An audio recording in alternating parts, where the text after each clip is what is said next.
Então, irmãos, nós vamos falar hoje sobre continuar a parte 2 aí, né, da questão das famílias judaicas.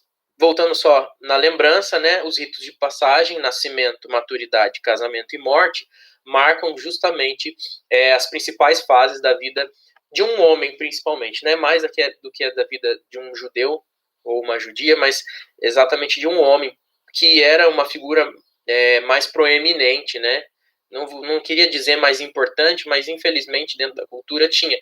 Mas é porque a mulher tinha uma importância muito grande dentro do âmbito familiar.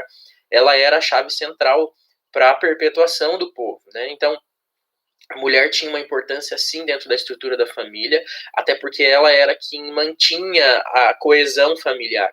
O homem mantinha com recursos e a mulher mantinha com a coesão, com a presença, com todo o seu ensino e suas habilidades dentro do lar, ela que sustentava o lar dessa forma. Então, enquanto o homem sustentava com aquilo que era necessário de recursos, de alimento, de finanças, a mulher sustentava com aquilo que era necessário nas questões emocionais, educacionais, nas questões relacionais todas, ela era quem mantinha. E esse casamento é que fazia com que as coisas funcionassem, né?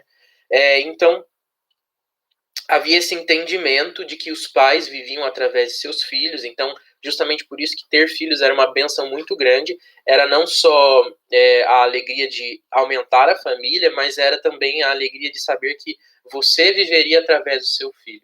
E esse entendimento era muito arraigado, nós vamos ver vários registros na história que mostram isso, como era arraigado esse entendimento de que os filhos, os pais permaneciam vivendo nos filhos, né? E quando um pai fazia alguma coisa, ele não fazia só para si, mas fazia para as suas gerações. Afinal, ele vivia através das suas gerações. Então, os filhos eram uma grande bênção, era sinal de que Deus estava realmente com aquela pessoa, com aquela família, e que ele estava cuidando daquelas vidas, daquelas pessoas. Veja só, sobre o nascimento. Vamos começar, então, do começo, né? Como que era a vida dos filhos. Então, o homem e a mulher compunham a família. Se você tiver aí, eu não vou entrar em grandes detalhes, porque nós temos bastante coisa para ver hoje. Então, se você tiver alguma dúvida sobre essa primeira parte, peço que você volte no vídeo da semana passada, do dia 14/6, e você vai poder acompanhar a aula sobre a estrutura familiar inicial.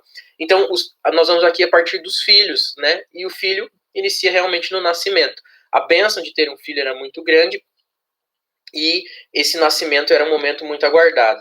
E existiam alguns cuidados com a mulher grávida. Eles tinham a prática de mulheres grávidas não tomavam banho quente, né? Elas tomavam banho morno ou até mesmo frio, justamente porque a água quente podia induzir o nascimento ou até o aborto da criança. Então eles tinham esse cuidado. E não só com isso, mas também com a alimentação. Existia um cuidado muito grande com a alimentação para não prejudicar o feto, para não prejudicar o bebê, e também para não prejudicar a saúde da mãe. Então ela não comia vegetais verdes, não comia comida salgada e não comia gordura. Olha só, já havia uma preocupação aqui com a dieta, né? Não é uma coisa nova. Se você acha que inovou, né? Você mãe aí acha que inovou na sua gravidez porque fez a dieta ABC, já desde antes do tempo de Jesus já havia esse cuidado com as grávidas, né? Os partos aconteciam geralmente em casa. Não havia o hábito que nós temos hoje de ir a um hospital, obviamente, eram feitos por parteiras ou até mesmo as próprias mulheres faziam. Veja o que diz lá em Êxodo, capítulo 1, quando o faraó determina que devem ser mortos todos os filhos dos hebreus. Êxodo, capítulo 1, e ele chama parteiras hebreias para que sejam instruídas, então, a matar os meninos. E aí, veja o que elas dizem aqui em Êxodo 1, 15-19. O rei do Egito ordenou às parteiras hebreias, das quais uma se chamava Sifrá e a outra Puá, dizendo: quando servirdes de parteiras hebreias, examinai. Se for filho, matai-o. Mas se for filha, que viva. As parteiras, porém, temeram a Deus e não fizeram como lhes ordenara o rei do Egito. Antes deixaram viver os meninos. Então o rei do Egito chamou as parteiras e lhes disse: por que fizeste isso e deixaste viver os meninos? E responderam as parteiras a Faraó: é que as mulheres hebreias não são como as egípcias, são vigorosas, e antes que lhes chegue a parteira, já deram à luz a seus filhos. Então, às vezes, o parto acontecia em casa e muitas vezes as próprias mães eram capazes de resolver ali, o seu parto, ou dentro do ambiente familiar existiam outras mulheres que auxiliavam no parto e elas conseguiam realizar esse parto, né? Muito diferente de hoje. Imagine que desesperador para uma mãe hoje ter que fazer o seu parto em casa, né? É claro que existia, assim, uma grande chance dos filhos morrerem e partos mal sucedidos, mas não era incomum que acontecesse isso. Hoje a gente ainda vê isso acontecer, principalmente em comunidades indígenas que estão mais isoladas ou mais distantes de cidade. Não é incomum que as índias façam o seu parto sozinhas e saiam andando, inclusive, logo depois do parto. Partos naturais, né? Partos normais, né? Mas realmente é uma prática muito menos comum ainda hoje. O recém-nascido, então, era lavado, logo após o nascimento ele era lavado, e eles passavam sal em toda a pele desse recém-nascido, porque eles acreditavam que esse sal ajudava a endurecer a pele do bebê e tornar ele mais resistente. E ainda ele era envolto em faixas, em bandagens, né, em tiras de pano, que enrolavam ele, porque eles acreditavam que se ele fosse bem enrolado, com os braços esticados e as pernas esticadas, os membros dele cresceriam retos e fortes, se ele ficasse assim. Então era comum eles desenvolverem os bebês em faixas, eram faixas largas, de 1 metro, 1,20 m de largura, com até 6 metros de comprimento, 5 a 6 metros de comprimento, que eles enrolavam até dar todo esse tecido ser suficiente para cobrir o bebê. Então imagine só, né? Era uma faixa grande, comprida, e o nenê ficava bem apertadinho ali, e eles criam que isso era o ideal. É interessante a gente ver que Jesus foi colocado assim também, lá em Lucas 2, abre comigo lá no Evangelho de Lucas, capítulo 2,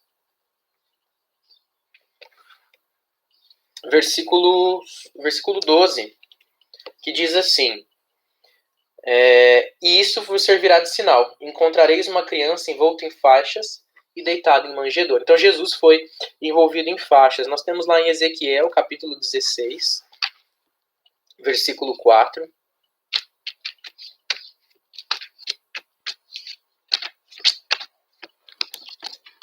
Ezequiel 16, 4, que diz assim: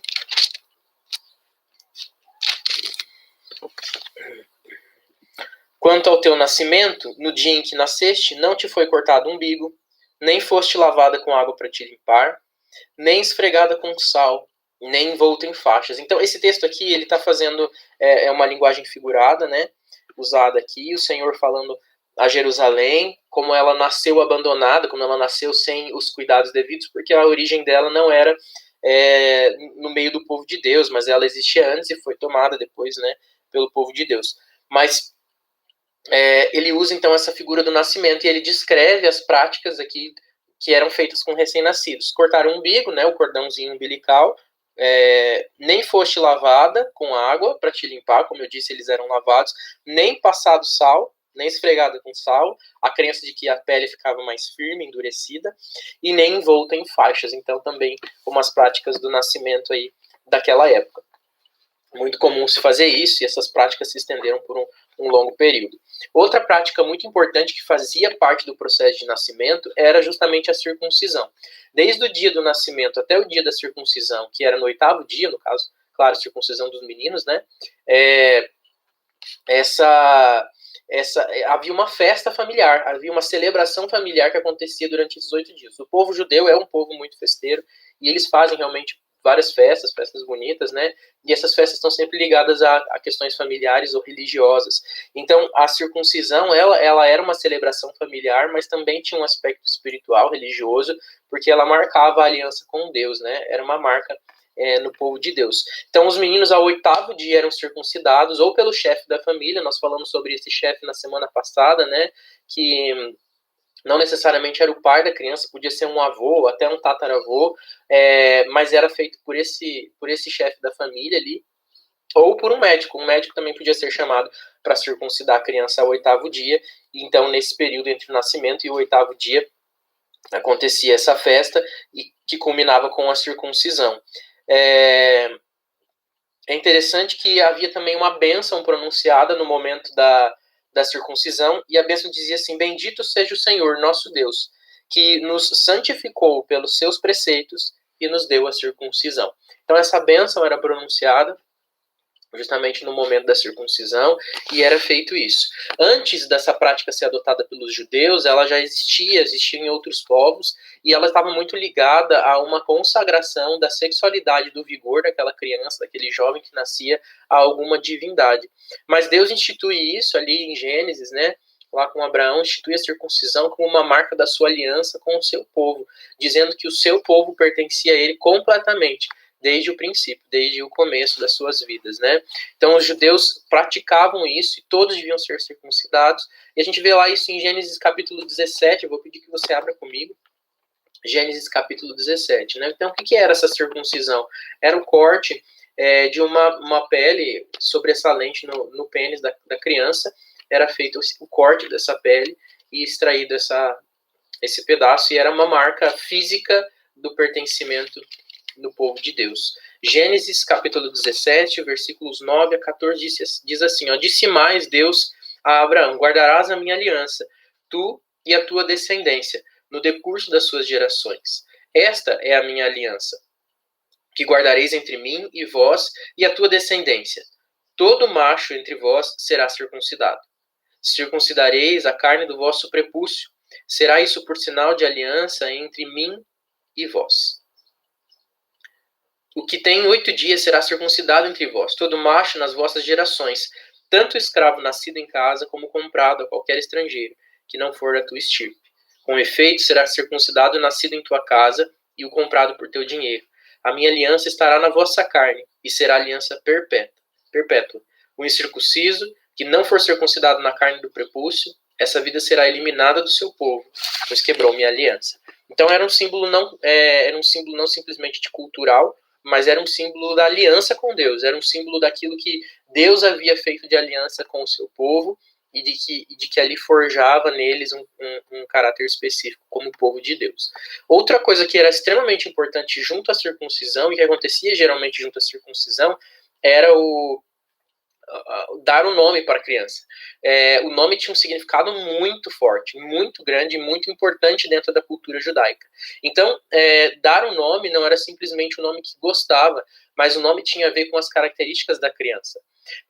Eles esperavam até o 8º dia, porque eles podiam observar o comportamento da criança e ver algo que se destacava e dar um nome que assemelhasse a esse comportamento. Por exemplo, Jacó recebe o nome de enganador logo ao nascimento porque ele tenta tapear o seu irmão gêmeo. Então ele já logo recebe esse nome, né? As características físicas da criança também podiam ser, e o outro exemplo é o irmão de Jacó, Esaú, que tinha o corpo cheio de pelos, né? E o seu nome tem relação com isso. E ele era avermelhado, né? Também o nome de Edom ele recebe depois por causa tanto do caldo e quanto seu aspecto avermelhado de pele mesmo, né? Então o nome realmente carregava significados extremamente importantes e ele era dado junto com a circuncisão, era comum que isso fosse feito junto da circuncisão. Jesus recebe o seu nome de Jesus no dia da sua circuncisão, lá em Lucas 2, 21, capítulo 2, versículo 21, fala justamente isso, que é o 8º dia, quando Jesus foi levado para ser circuncidado, ele recebe o nome, é batizado com o nome de Jesus. Mas há um fato curioso, que os pais de Jesus já sabiam que seu nome seria esse, pois eles foram avisados em sonho pelo anjo que anunciou a chegada de Cristo Jesus antes mesmo dele nascer, né, na sua concepção. Então, eles já sabiam que o nome de Jesus seria esse, porque ele era o Filho de Deus, e esse nome tinha importância de significado para trazer essa mensagem também. O nome era tão importante que, às vezes, o nome dos pais, ou melhor, o nascimento era também tão importante que o nome dos pais podia mudar junto com o da criança também. E, às vezes, ele podia deixar de se tornar fulano para se tornar pai de X, mãe de Y, né? O pai daquela criança que nasceu. Então, o nome do pai podia ser mudado conforme o nascimento do seu filho, e ele deixava de ser chamado pelo nome de antes para ser chamado como pai de alguém, daquele que havia nascido. Tamanha alegria que era isso. A mãe passava um tempo resguardada dentro de casa e ela não poderia sair. Se o filho fosse homem, durante 7 dias, e se fosse menina, por 14 dias ela ficava retida em casa. E só após 33 dias do nascimento do menino, ou 66 dias do nascimento de uma menina, é que ela podia então realizar ofertas. Ela era considerada cerimonialmente impura, né? Impura para as ofertas, o que era chamado de impureza ritual. Ela não podia então ir até o templo e realizar ofertas, e durante esse período aí de 33 ou 66 dias, menino e menina, respectivamente. Isso está lá narrado em Levítico 12, eu vou falar para a gente abrir também lá no livro de Levítico, capítulo 12.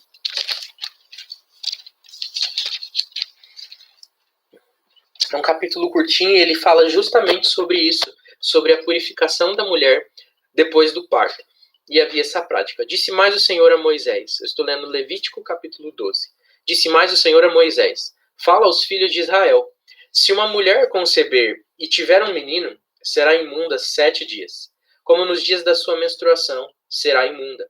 E no 8º dia se circuncidará o menino a carne do seu prepúcio. Depois ficará ela 33 dias a purificar-se do seu sangue. Nenhuma coisa santa tocará, nem entrará no santuário, até que se cumpram os dias da sua purificação. Mas se tiver uma menina, será imunda 2 semanas, como na menstruação. Depois ficará 66 dias a purificar-se do seu sangue. Cumpridos os dias da sua purificação, por filho ou por filha, trará o sacerdote um cordeiro de 1 ano por holocausto e um pombinho ou uma rola por oferta do pecado, à porta da tenda da congregação. O sacerdote oferecerá perante o Senhor e pela mulher fará expiação, e ela será purificada do fluxo do seu sangue. Esta é a lei da que der à luz a menino ou menina. Mas se as suas posses não lhe permitirem um cordeiro, tomará então 2 rolas ou 2 pombinhos, um para o holocausto e outro para a oferta pelo pecado. Assim o sacerdote fará expiação pela mulher e será limpa. Então, ela passava por esse processo de espera até poder oferecer a sua oferta, tanto pelo perdão de pecados quanto pela purificação. E não é que o nascimento por si só trouxesse algum tipo de impureza ritual para a mulher. Mas isso era uma lei que se equiparava à lei da época da menstruação, onde ela era considerada impura, mas para conservar, para preservar a mulher em um período de fragilidade, para evitar que ela fosse obrigada a ter algum tipo de relação sexual em um período de extrema fragilidade e até gerando algum tipo de constrangimento para ela.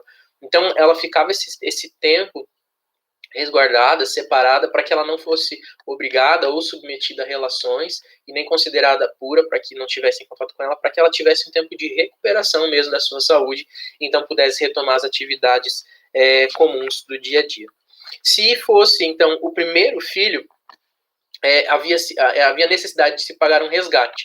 Desde a primeira Páscoa, lá no Egito, quando o povo foi liberado do Egito por Deus, e ele pediu que matasse um cordeiro e passasse o sangue nas portas, porque o anjo da morte passaria e levaria todos os primogênitos, e todos aqueles que tinham a marca do sangue do cordeiro em suas portas não teriam seus filhos mortos, mas os filhos dos egípcios, claro, acabaram morrendo porque não fizeram isso, e os hebreus foram salvos. Então entendeu-se que todos os filhos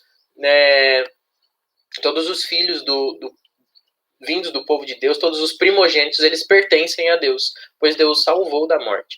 Nesse mesmo entendimento de que os pais vivem nos filhos, se aqueles primeiros filhos foram salvos, eles, quando tiveram os seus filhos, permanecem vivendo neles através do resgate de Deus, através do livramento que Deus deu e da proteção que ele deu através do sangue do Cordeiro. Isso tudo já indicando até mesmo para a obra salvífica de Jesus, algo muito lindo mesmo, que demonstra como a Bíblia tem uma mensagem única ao longo de toda a sua história.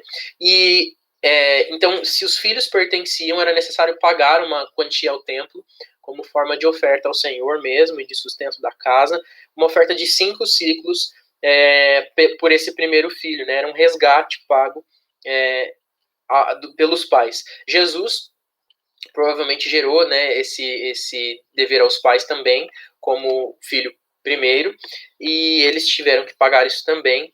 E a gente vê lá em Números 18, 15 a 16, a explicação sobre esse acontecimento. Né? Eu não vou ler esse texto, mas se você quiser anotar, Números capítulo 18, versículos 15 e 16. Ao chegar na idade adulta, havia também um segundo rito. Então nós passamos o primeiro rito, que é o nascimento, e o segundo rito da vida de um jovem judeu, de um jovem hebreu, era o rito de passagem para a vida adulta. A concepção de jovens e adolescentes, ela é relativamente recente. Por muito tempo não se considerou a adolescência é recente, né? É um conceito recente. Por muito tempo se considerou que a criança deixava de ser criança e se tornava adulto, e isso não só na cultura judaica, mas em diversas culturas mais antigas, a gente vê esse movimento. De repente a criança não era mais criança e passava a ser adulto. E isso acontecia na cultura judaica nos 13 anos. E acontece ainda hoje esse processo nos 13 anos, o que eles chamam de bar mitzvah, né? E no caso das meninas, o bat mitzvah. O que significa isso? Filho da lei. Esse termo bar mitzvah significa filho da lei. Mitzvah é mandamento, lei, tem esse tom, e bar, filho, ou bat, né? No caso feminino, filha. Que é feito então aos 13 anos do menino, ele passa pelo processo de passagem para a vida adulta, de maturidade. E isso é levado muito a sério. Tanto que esse menino, depois dos 13 anos, ele é considerado um adulto apto o suficiente, depois do seu bar mitzvah, justamente apto o suficiente para formar uma sinagoga com outros 9 homens. Ele poderia compor um grupo de 10 homens, que era a exigência necessária para formar uma sinagoga. Então imagine você que um menino de 13 anos era colocado como apto a tomar conta de uma sinagoga. Só que a gente provavelmente vai tentar transportar, se você olhar hoje as crianças de 13 anos, né, a gente ainda fala crianças, mas os pré-adolescentes, hoje a gente ainda fala de pré-adolescência, né, de 13 anos, se eles estariam aptos a conduzir uma sinagoga, uma igreja. A gente talvez diria que não.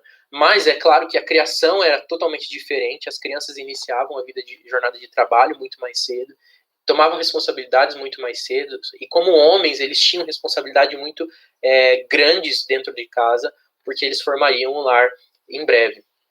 Então eles eram levados, né, dessa forma, conduzidos a uma maturidade muito mais cedo. Um acontecimento que talvez a gente não repare e que parece até desleixo da parte de José e de Maria, nós falamos um pouco disso na semana passada, sobre a família ampla que podia caminhar com seus filhos, mas também havia um outro aspecto nisso, é que um filho de 13 anos que passava pelo seu bar mitzvah, ele era realmente considerado um adulto. E Jesus ter ficado para trás, né, a gente vê isso narrado lá em Lucas 2, 41 a 49, Evangelho de Lucas, no capítulo 2, versículos 41 a 49, a gente vê a narrativa de que Jesus é levado pelos seus pais para fazer o seu bar mitzvah no templo, em Jerusalém, e ele se perde ali, provavelmente acaba se perdendo dos seus pais, ou melhor, os seus pais se perdem dele, porque ele resolve ficar, e ele é encontrado depois no templo, pelos seus pais. E eles percebem depois de um dia ali andando que Jesus não estava junto. Por quê? Porque também havia um entendimento. Ele é adulto, ele já sabe se virar. Então a gente não precisa ficar mais tutelando ele ali em volta e sabendo e assistindo ele o tempo todo, pois ele se tornou um adulto. Ele se tornou um adulto e pode tomar as suas decisões. É claro que havia uma preocupação, havia um entendimento das limitações ainda que ele possuía, porque a sua idade era clara sobre isso, mas havia até um senso de independência. Então eles não ficam nem ofendidos com aquilo, podem ficar até preocupados e tal, e vão atrás, mas eles percebem que Jesus se coloca como um adulto. Se é isso que a cultura diz, então é isso que ele emprega. E ele é encontrado no templo discutindo com os mestres da lei coisas maravilhosas sobre as escrituras. Então, realmente, depois do processo do rito do bar mitzvah, ali onde ele tinha que fazer uma recitação da lei, havia um ritual no templo, né, para isso. Ele era colocado colocava roupas típicas da cerimônia, amarrava objetos na sua testa e nas suas mãos, que simbolizavam mesmo a palavra de Deus ensinada, inculcada, como diz lá em Deuteronômio, e aí ele passava então por esse processo. Ao crescer, a gente percebe que os filhos então vão amadurecendo e eles passam ao casamento. Nós vamos entrar aqui na porção que fala a respeito do casamento, e eu não vou falar sobre o casamento em si. O casamento em si, alguns de vocês já me ouviram pregando sobre ele e explicando sobre o casamento. É um processo bem complexo e é uma riqueza muito grande. Então eu não vou me deter no casamento, ele gera uma aula só sobre o casamento, e uma longa aula sobre o casamento, porque ele tem muito simbolismo e muitos processos que aconteciam, e é muito rico a gente ver isso como quando Deus coloca o casamento entre Jesus, o noivo, e a sua igreja, a noiva. E todo esse aspecto cultural é muito bem aproveitado na linguagem bíblica para falar da relação de Cristo com a sua igreja, em paralelo com o casamento judaico, né? Então eu não vou falar sobre isso, vou falar alguns aspectos do casamento, e o primeiro deles era a escolha da esposa ou a escolha de muitas esposas. Vou falar um pouquinho sobre poligamia naquela época, que era algo incomum. Ao contrário do que a gente geralmente pensa, que você pensa, não, na época da Bíblia, lá, principalmente no Antigo Testamento, podia casar com várias mulheres. Sim, ela era permitida a poligamia, mas ela não era comum. Por quê? Porque o primeiro aspecto para você ter várias mulheres não era só a vontade de casar com várias mulheres. Você precisava ter dinheiro para isso, porque existia a necessidade de pagar um dote, existia a necessidade de pagar uma dívida de trabalho para a família, então, e manter essa família de muitas mulheres. Um homem precisava, então, ter muito dinheiro. Então, isso era reservado para pessoas que tinham muitas posses e podiam sustentar famílias grandes, como os reis, né, os ricos mesmo, ou homens de grande importância de governo, que tinham várias mulheres. Mas, se não, era algo realmente incomum. As pessoas mais simples mantinham um casamento com uma pessoa só. E nós vimos aí alguns exemplos, né, como Jacó, por exemplo, que era casado com Lia, Raquel, que eram duas irmãs, e ainda ele tinha relação com as servas das suas esposas. Então, não era incomum isso acontecer. Mas também a gente tem vários exemplos de homens bíblicos, né, de personagens bíblicos que foram monogâmicos, como Noé, José, Moisés, que tiveram uma única esposa. Como eu disse, o casamento poligâmico era típico da realeza, por exemplo, e a gente vê exemplos de Davi e Salomão, que tiveram muitas esposas, né? A Bíblia fala que Salomão teve muitas mulheres mesmo. E além desses personagens que nós citamos, os sumos sacerdotes, eles eram então também condicionados a se casar com uma única mulher. A gente vê essa lei lá em Levítico, capítulo 21, versículos 3 a 14. Os sacerdotes, né, o sumo sacerdote podia casar-se apenas com uma mulher. Os rabinos costumavam dizer, e dizem, né, que mais de uma esposa causava muitos problemas. A gente vê isso lá em Gênesis 30, 29 e 30, né, na história de Raquel e Lia, todo o processo que foi esse casamento de Jacó. Nós vimos também em 1 Samuel, capítulo 1, a história de Ana e Penina, casadas com Eucana, a disputa que havia entre as duas por uma poder ter filhos e a outra não, o aborrecimento que isso gerava. Então, com base nesses exemplos, os rabinos sempre recomendavam que o casamento era melhor monogâmico, porque mais de uma esposa realmente dava trabalho. Como que esses casamentos aconteciam? Raramente eram casamentos como hoje, que você vai lá, conhece, se apaixona, desenvolve um namoro, e aí decide se vai casar, passa para o noivado e chega ao casamento. Mas os casamentos eram geralmente arranjados, eles eram arranjos feitos pelas famílias, pelo noivo, e não tinham necessariamente uma relação de paixão, mas às vezes até mesmo de questão de riqueza e de manutenção de riqueza dentro das famílias. Aí o entendimento era casar primeiro e amar depois. O que estava mais envolvido era muito mais uma questão de vontade do que de romance, né? Era muito mais movido pela vontade do que pelo romance, mas isso criou um padrão estável de casamentos, né? O índice de divórcio não era grande. Isso fazia com que eles entendessem culturalmente que a vontade é que deveria manter o casamento e não só o romance. E isso fazia com que os casamentos então perdurassem muito mais, ou até não cessassem, não terminassem sem que fosse com a morte. Vamos olhar lá em Gênesis, capítulo 24, nós vamos dar uma andada ali por Gênesis, tem alguns exemplos dessa questão de casamento. Gênesis, capítulo 24, nós vamos ler primeiro o versículo 62 a 67, que fala então do casamento de Isaac e Rebeca. Isaac teve a sua noiva escolhida por um servo do seu pai, que trouxe ela de outra cidade, de outro local, e esse trecho justamente vai narrar essa chegada, esse acontecimento, e a gente vê que não existe relação nenhuma entre eles de conversa ou de um tempo de namoro, preparo. O que acontece eles decidem que vão se casar, e de fato se casam, e o casamento ele é culminado, ele é realmente...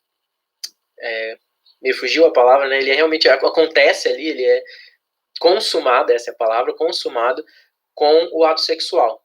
O marido levava, então, né, ali o noivo levava sua esposa para a tenda e o casamento é consumado com um ato sexual. Então, olha só o que diz lá em Gênesis capítulo 24, versículos 62 a 67. Ora, Isaac vinha de caminho de Beer, Lai, Roi, porque habitava na terra do Negueb. Saíra Isaac a meditar no campo ao cair da tarde. Erguendo os olhos, viu, e eis que vinham camelos. Também Rebeca levantou os olhos e, vendo Isaac, apeou o camelo e perguntou ao servo: Quem é aquele homem que vem pelo campo ao nosso encontro? É o meu senhor, respondeu.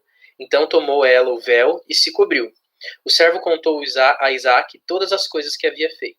Isaac conduziu até a tenda de Sara, mãe dele, e tomou a Rebeca, e essa lhe foi por mulher. Ele a amou.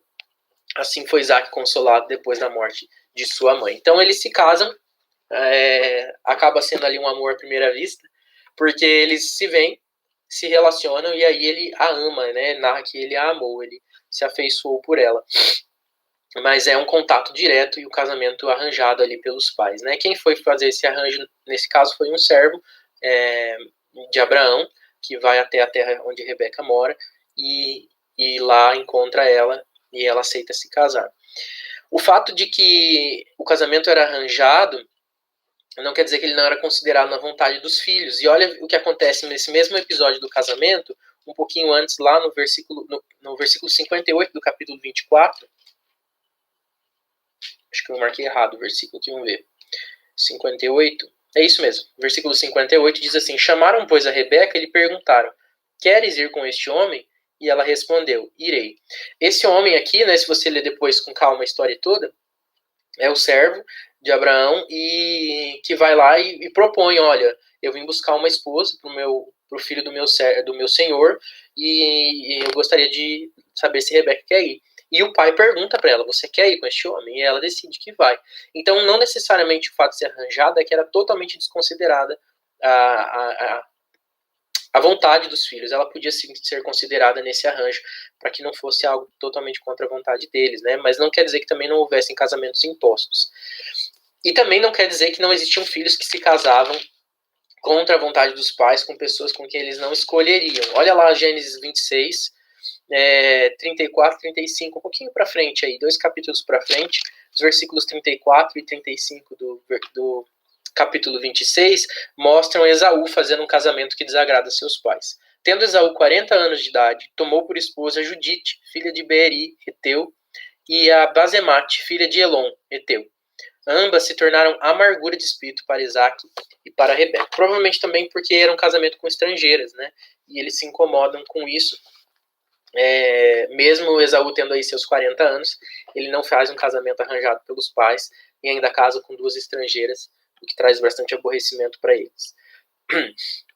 Além de todo esse processo então do arranjo, quem fazia a mediação entre o pai do noivo e o pai da noiva era um amigo do noivo. Ele mediava a conversa entre os dois e fazia as vezes do noivo ali pelo noivo, e eles então acertavam. O que eles precisavam acertar? Primeiro um dote, que era um valor a ser pago para o pai da noiva, que ele deveria guardar em caso de divórcio ou de viuvez. Ela precisava desse dinheiro para poder se sustentar caso ficasse viúva ou se divorciasse.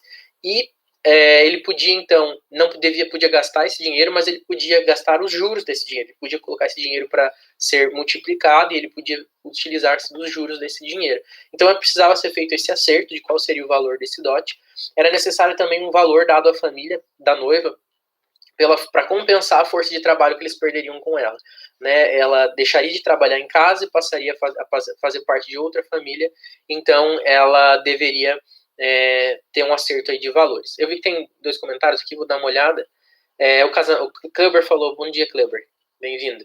Casamento arranjado soa muito estranho para nós brasileiros, mas depois de ter conhecido casais de outras culturas, pude entender essa dinâmica. Para mim passou até a ter valor. A premissa é a decisão. É verdade, muito legal, né? Que é justamente isso que fala. A decisão de amar, nesse cenário, o amor não depende de sentimentos, mas sim da decisão e comprometimento. Interessante, né?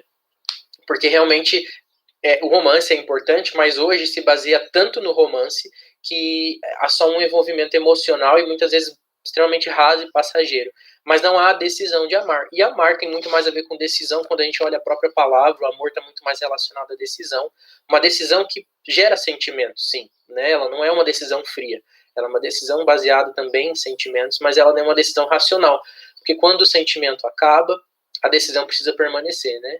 Então, o amor verdadeiro, um amor que é sólido, bem consolidado, ele é uma decisão de sacrifício, né? Naquele dia que você está aborrecido com o seu cônjuge, você continua amando, né? Você não deixa de amar. O amor verdadeiro não acaba, porque é uma decisão tomada. Então você pode estar aborrecido. O sentimento de aborrecimento, de revolta, de tristeza, mas a decisão de amar permanece independente do sentimento, por causa de algo que está sendo construído. Muito legal mesmo, muito interessante. Seguindo aqui então, existiam então esses acordos, né, do DOT, dessa compensação aí pelos gastos, pela falta do trabalho que ela trazia. Isso chamava mohar então era essa compensação de trabalho que era feito. E esse DOT podia ser pago não só em dinheiro. O pastor Tiago está recomendando o livro aqui, Marido Federal, do Douglas Wilson, que fala sobre essa questão da ideia pactual, do compromisso do casamento. Aliás, o Douglas Wilson tem uma série muito interessante de vários livros sobre família. Tem também o livro Fidelidade, que é bem interessante, que fala sobre casamento, mas o Marido Federal é realmente uma leitura muito, muito boa.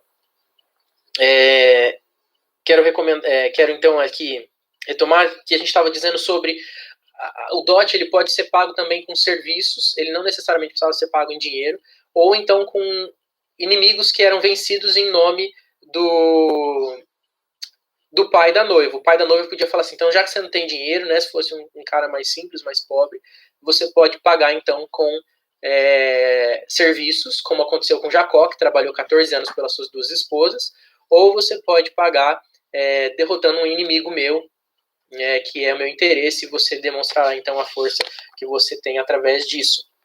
Acontece isso com Davi, que é exigido dele, então Saul exige dele 100 prepúcios. Vamos dar uma olhadinha lá em 1 Samuel? 100 prepúcios dos filisteus. 1 Samuel, capítulo 18.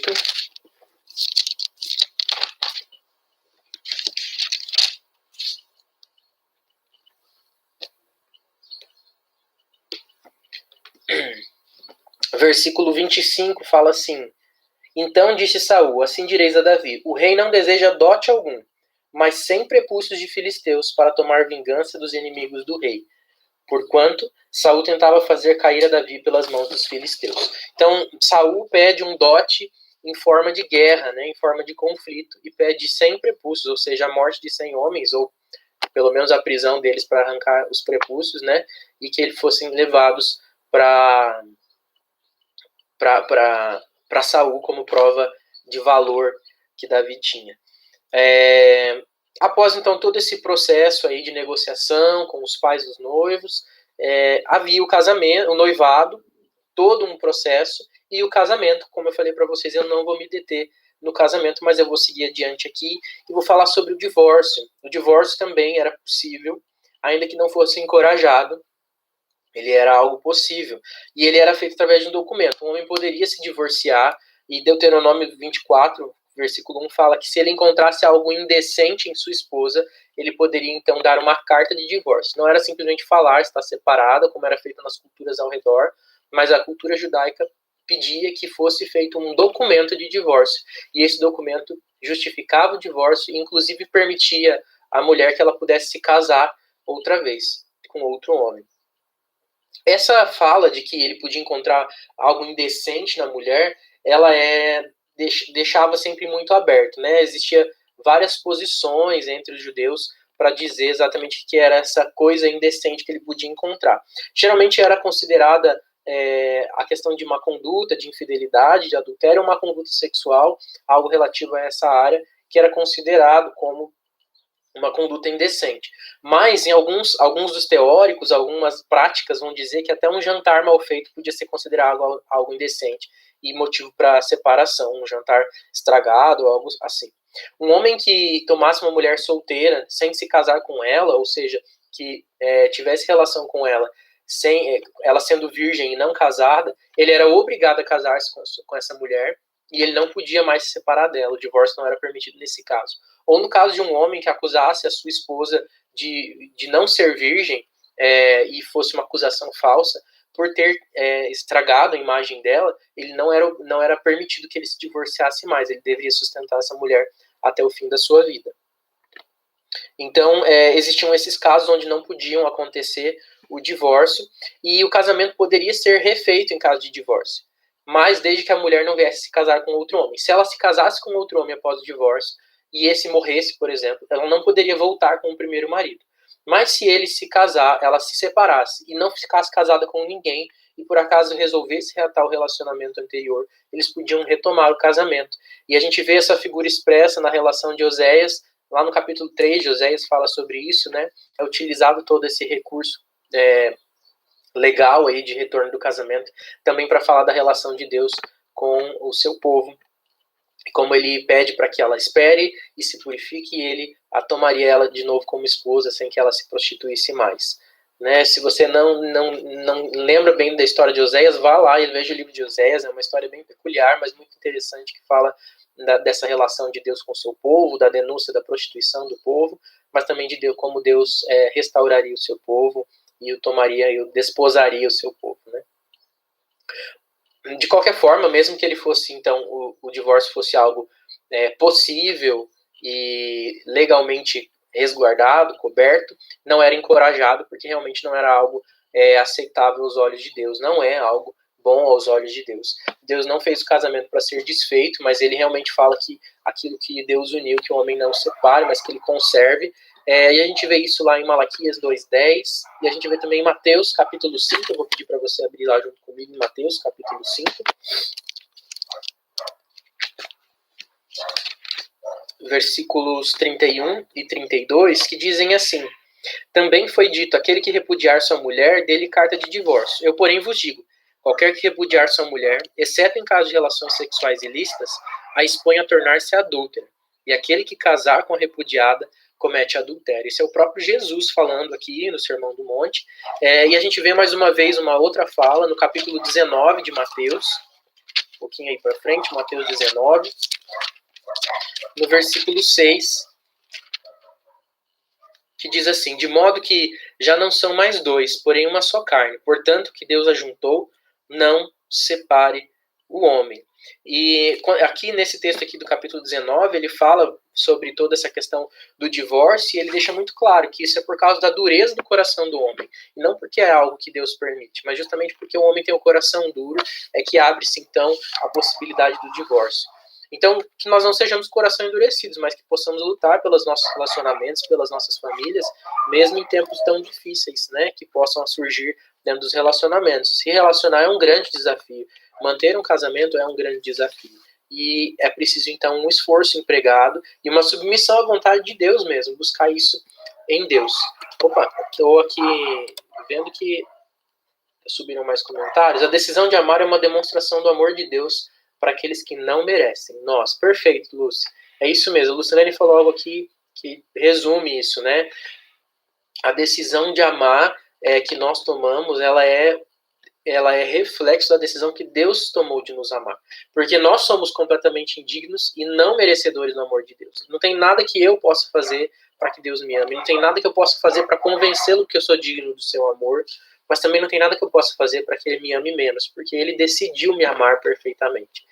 Ele tomou a decisão incondicionalmente, sem nenhuma condição que eu pudesse dar em troca, e que você pudesse dar em troca para ser amado. Jesus nos ama pelo seu perfeito amor, não pelo nosso perfeito procedimento ou pela nossa perfeita conduta, né? Então não é mérito, é graça de Deus sobre nós. E é um exemplo para nós mesmo, muito bem lembrado, Lúcia, aí sobre esse exemplo também para o casamento.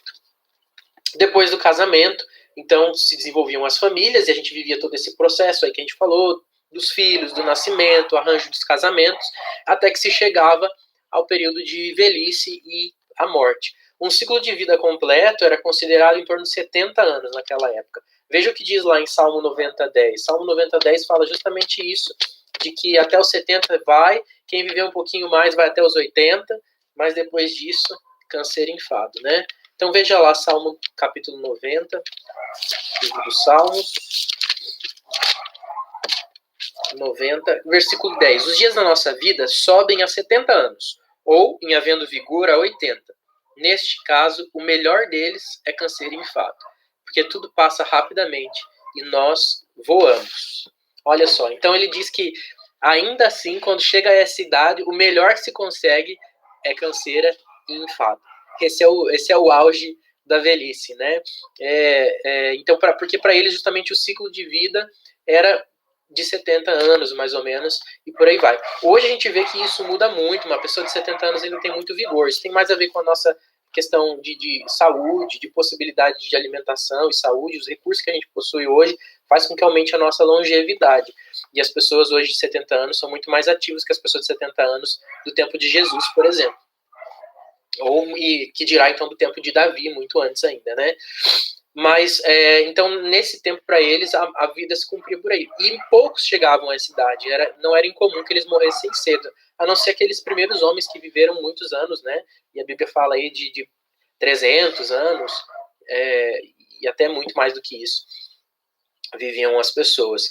Então, eles não tinham muitas expectativas da sua vida após a morte também, mas justamente por causa do entendimento que a gente falou lá no começo, de que os pais viviam nos filhos. Isso era tão forte que Hebreus vai narrar pra gente, quando ele fala sobre o entendimento de sacerdócio de Cristo pela ordem de Melquisedeque, ele fala que Abraão prestou sacrifícios, né, e as ofertas para Melquisedeque. E Melquisedeque, então, é a ordem mais importante, é a ordem primária aí do sacerdócio, e Jesus se vale da ordem de Melquisedeque para ser sacerdote, e não de Levi, como era do povo. Todo o povo tinha o seu sacerdote da tribo de Levi. Levi, um dos filhos de Jacó, neto de Abraão.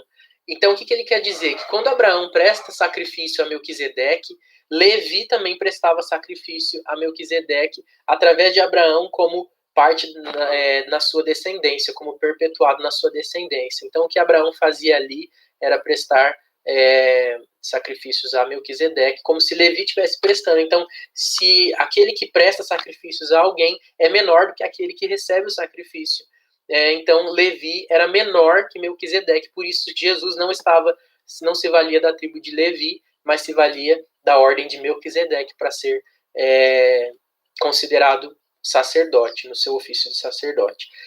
Então, esse entendimento de que se perpetuava nos filhos fazia com que eles não tivessem grandes expectativas sobre a vida após a morte, mas que eles realmente permaneceriam nos seus filhos. O que se tinha era a ideia do Sheol. O Sheol era um lugar onde você era sombras do que você foi no passado, você era um local de descanso ali onde eles ficavam após a morte, né? Esse entendimento.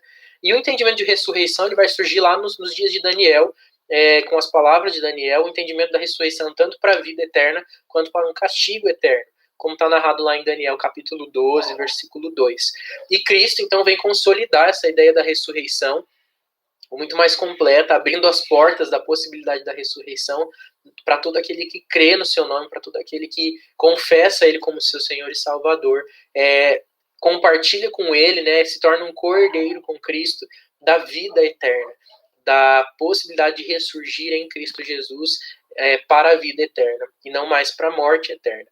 Então esse conceito é explorado muito mais aí a partir de um período da história do povo para frente, mas os mais antigos não tinham essa expectativa de uma vida. E isso foi tão precisado ser firmado que no Novo Testamento nós vemos um texto que fala que se a nossa esperança se restringe somente a essa vida, nós somos os mais infelizes dos homens. Justamente porque era muito arraigada ainda a ideia, mesmo no Novo Testamento, de que não existiam grandes coisas esperando eles na vida vindoura, ou no pós-morte, né? Na pós-morte. Jesus, então, se torna a primícia dos que dormem e inaugura, então, com grande força e poder, a ideia da ressurreição. Inaugura, entre aspas, né? Isso sempre aconteceu. O poder de Deus não dependia da linha histórica, mas historicamente se consolida o pensamento em Cristo Jesus. Fica muito mais clara a possibilidade da ressurreição para a vida eterna. Há algo muito curioso nesse período de luto deles, porque o luto era algo realmente muito forte e muito representado, muito bem anunciado o período de luto. Então, se alguém passasse por um período de luto, alguém morresse dentro da sua família, as pessoas saberiam com todas as certezas que aquela casa lamenta uma perda. Por quê? Porque o choro e lamento era praticado por dias dentro daquela casa, com gritos, com urros, com choros intensos, choros altos, justamente para mostrar, eles tinham essa prática de demonstrar com intensidade o sofrimento. Era comum bater no peito e gritar, e chorar, e lamentar, rasgar as suas roupas. Nós falamos disso quando nós falamos na aula sobre vestimentas, que a roupa era algo realmente caro, importante, e rasgar a roupa era realmente dizer que estava tão triste que se desfazia de algo muito importante para si, muito importante e caro também para si manter, né? Então era comum que eles rasgassem as roupas, lamentassem isso com grande intensidade. E olha só o que fala lá em Miqueias 1:8, ele fala que parecia com urros de avestruz e chacais. Miqueias 1:8. Vamos lá dar uma olhadinha?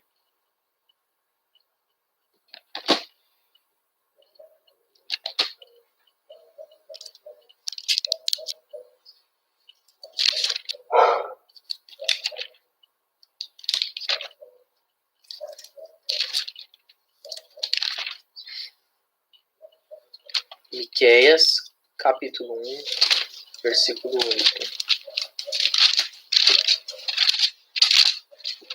Diz assim: Por isso, lamento e uivo, ando despojado e nu, faço lamentações como de chacais e pranto como de avestruzes. Então, o lamento era muito intenso, era realmente muito forte, muito representado.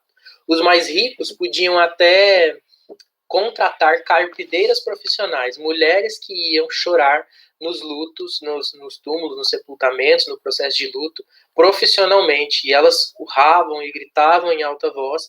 A gente vê isso narrado em Jeremias 9, 17 e 18, e também em Amós, capítulo 5, versículo 16. Jeremias 9, 17 e 18, Amós 5, 16. A gente vê também na ressurreição da filha de Jairo, Jesus passa por um período onde ele entra na casa e vê também esses lamentos acontecendo lá, narrados em Marcos, Evangelho de Marcos, capítulo 5, versículo 38.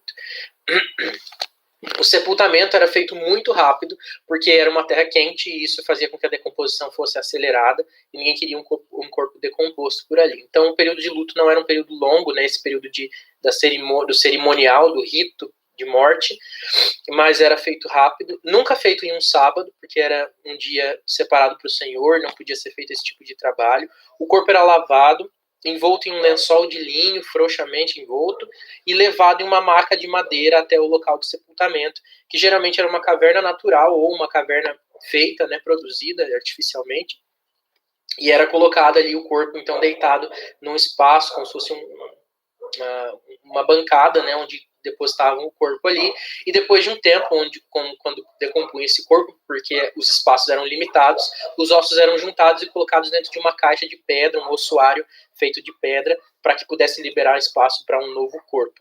As pessoas que não faziam isso, elas podiam enterrar os seus mortos de outra forma, né, ou sepultar os seus mortos de outra forma, num processo onde eles pegavam essa maca de madeira onde eles carregavam o corpo, colocavam no chão, num determinado local separado para isso, e colocavam grandes pedras em volta e terra aonde não foi coberto pelas pedras. E quando eu digo grandes pedras, pedras de 50 centímetros, 55 centímetros de diâmetro até, para cobrir esse corpo, e terra onde faltou, e ali ele era sepultado e ficava.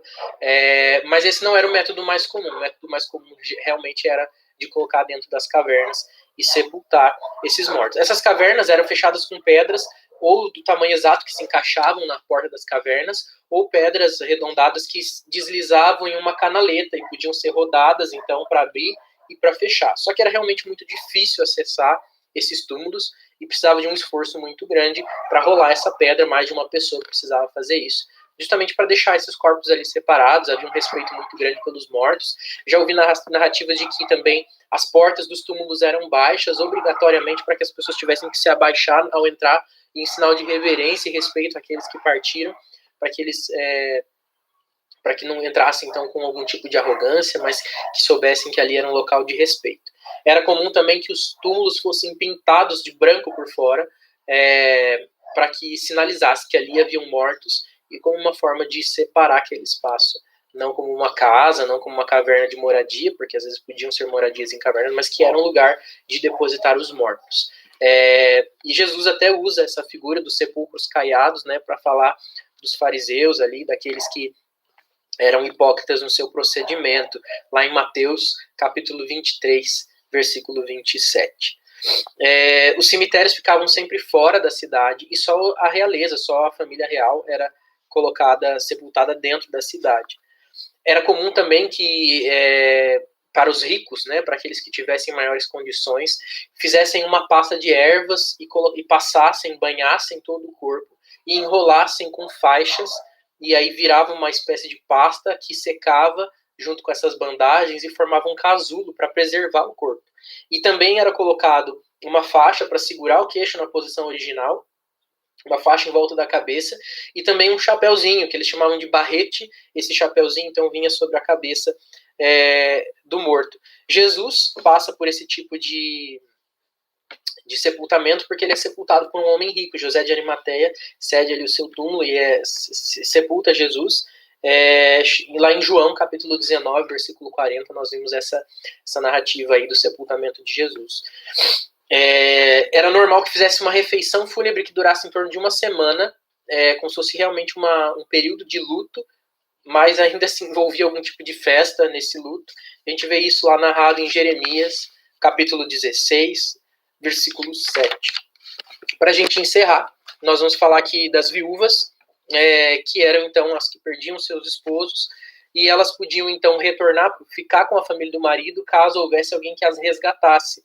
Era comum que algum outro homem da família tivesse uma sucessão de pessoas que resgatassem a esposa dos seus maridos. E os filhos que eles tivessem com essas mulheres viúvas eram filhos do marido original. Eles tinham filhos com elas em nome do seu parente falecido, e para perpetuar então a família do falecido e não a sua própria família. Então, se elas fossem resgatadas, elas mantinham-se na família do marido, senão elas tinham que se virar sozinhas, o que era muito difícil para as viúvas. Realmente era algo muito sofrido a vida das viúvas, e elas não conseguiam se manter. Muitas até podiam acabar se prostituindo, e muitas ficavam então empobrecidas demais e sofriam muito para conseguir ter algum tipo de manutenção. Se elas não tivessem filhos, então se tornava mais difícil. Se elas tivessem filhos jovens que não fossem casados, eles ajudavam elas no sustento até se casarem, quando assumiam a sua própria família. Mas, do contrário, elas sofriam demais. E há várias exortações, principalmente no Novo Testamento, sobre o cuidado com as viúvas. Existe até um texto que fala realmente que Sodoma e Gomorra foi condenada por não atender o órfão e a viúva, porque realmente a Bíblia nos exorta a atender aqueles que estão necessitados, inclusive as viúvas. Em 1 Timóteo, o último texto que a gente vai ler para encerrar a nossa aula, fala sobre isso. 1 Timóteo, capítulo 5, versículos 9 a 11. 1 Timóteo 5, de 9 a 11, diz assim: Não seja inscrita senão viúva que conte ao menos 60 anos de idade, tenha sido esposa de um só marido, seja recomendada pelo testemunho de boas obras, tenha criado os filhos, exercido hospitalidade, lavado os pés dos santos, socorrido os atribulados, se viveu na prática zelosa de toda boa obra. Mas rejeita viúvas mais novas, porque quando se tornam levianas contra Cristo, querem casar-se. Aqui eles estão fazendo recomendações, né? Paulo está fazendo recomendações a Timóteo de como cuidar das viúvas e como então fazer o cuidado delas, daquelas que eram realmente mais velhas, que não poderiam se casar, dificilmente se casariam de novo, e que havia a necessidade desse cuidado com elas, e da necessidade delas também mostrarem piedade e mostrarem uma vida justa, correta, né? E serem ajudadas pela igreja. Nós devemos então também nos preocupar com isso, em ajudar aquelas que estão necessitadas, aqueles que estão afligidos por uma falta familiar, por um parente que se foi, e talvez desprotegidas e desamparadas também nos seus recursos financeiramente. A igreja tem esse papel de atender aquele que está necessitado. Acho que a lição que fica para nós hoje, né, foi algo muito legal que foi falado aqui, justamente a decisão de amar. Decida amar. Decida amar é muito mais do que decidir sentir. Às vezes o sentimento pode ser enganoso, até porque ele é passageiro, Não estou dizendo para você ser uma pessoa fria e não se importar com sentimentos, eles são importantes, o romance é importante, mas decida amar no seu lar. Essa é uma decisão que precisa ser tomada todos os dias dentro de casa, para que você possa manter o seu casamento de forma saudável. Mas não só decida amar como Jesus amou. Decida amar por Jesus, decida amar pelo amor que vem do Espírito Santo que habita em nós. Decida amar porque você aprende a amar com aquele que te amou primeiro, com o próprio Deus. Não tente amar pelas suas próprias forças, você vai falhar. Mas peça para aquele que é a fonte de todo amor, que abasteça o seu coração de amor todos os dias, para que você possa amar incondicionalmente e amar também de entrega completa, sacrificialmente, que esse é o verdadeiro amor, né? O amor que se desprende, o amor que se entrega, o amor que o marido deve ter pela sua esposa, como Cristo amou a sua igreja a ponto de entregar a sua filha, a sua vida, desculpa, né? E também as esposas amando seus maridos com submissão, com respeito e com idoneidade, né? Com companheirismo, como auxiliador idôneo. Que Deus nos abençoe, que você tenha um excelente domingo, que nós possamos nos encontrar no culto logo mais às 19 horas, não presencialmente, mas também por aqui, pelo YouTube, haverá transmissão do culto às 19 horas. Você pode abrir direto no canal ou esperar, aguardar o link que vai ser enviado nos grupos de WhatsApp. Muito obrigado pela sua atenção, que Deus abençoe a sua vida. Sinto muita falta da gente poder estar juntos. E antes da gente partir, eu quero fazer uma oração junto com você, para a gente encerrar esse período da manhã, e quero lembrar você que tem também a classe de jovens acontecendo hoje. Cleuber, se puder me confirmar aí pelo comentário, não sei se você está por aqui ainda. Tem, né? Muito bem, isso aí, já recebi aqui, EBD dos jovens. Então, temos a EBD dos jovens que vai acontecer, o link também vai ser divulgado pelos grupos, e você pode participar. Não é feito por transmissão online, como eu estou fazendo aqui, é feito pelo aplicativo Google Meets. Então você precisa do link de acesso. Se você precisar desse link, você pode deixar um comentário aqui ou enviar uma mensagem numa das nossas redes sociais, tanto no Facebook, IPB Tarumã, ou no @IPB-Tarumã no Instagram, e a gente dá um jeitinho de mandar para você lá o link e você poder acompanhar a aula dos jovens também, que acontece agora a partir das 11h15, tá joia? Vamos orar? Deus, muito obrigado por essa manhã de estudos da Tua Palavra, obrigado pelo privilégio que é poder ministrar da Tua Palavra e estar aqui falando dela para as pessoas. Obrigado por cada um que despendeu do seu tempo e abriu o seu coração para aprender do Senhor. Obrigado pelo conhecimento aqui adquirido e para a gente poder entender um pouquinho mais todo esse contexto e aprender mais da Tua Palavra e ter um entendimento cada vez melhor daquilo que o Senhor quer nos ensinar. Nos dá amor pelas Escrituras, amor pelos Teus mandamentos, que nós possamos estudar a Sua Palavra, mesmo em casa, sozinhos, não só no intuito teológico, intelectual, mas que nós possamos meditar em verdadeira devoção ao Senhor, para aproveitar a palavra e aquilo que há de riqueza nela escondido realmente em cada uma das suas linhas, ó Pai querido. Que o Senhor seja aquele que desvenda para nós e nos demonstre e nos entrega os tesouros da Tua Palavra nas nossas mãos. Que nós possamos sempre procurar nela, nós possamos sempre acessá-la, aproveitando a liberdade que nós temos. Obrigado mesmo por esse privilégio de ler e entender e conversar sobre a Tua Palavra com tanta liberdade. Que o Senhor nos abençoe nesse dia, nos guarde, em nome de Jesus. Amém. Que Deus te abençoe, tenha um excelente dia e até logo mais. Um abraço a todos.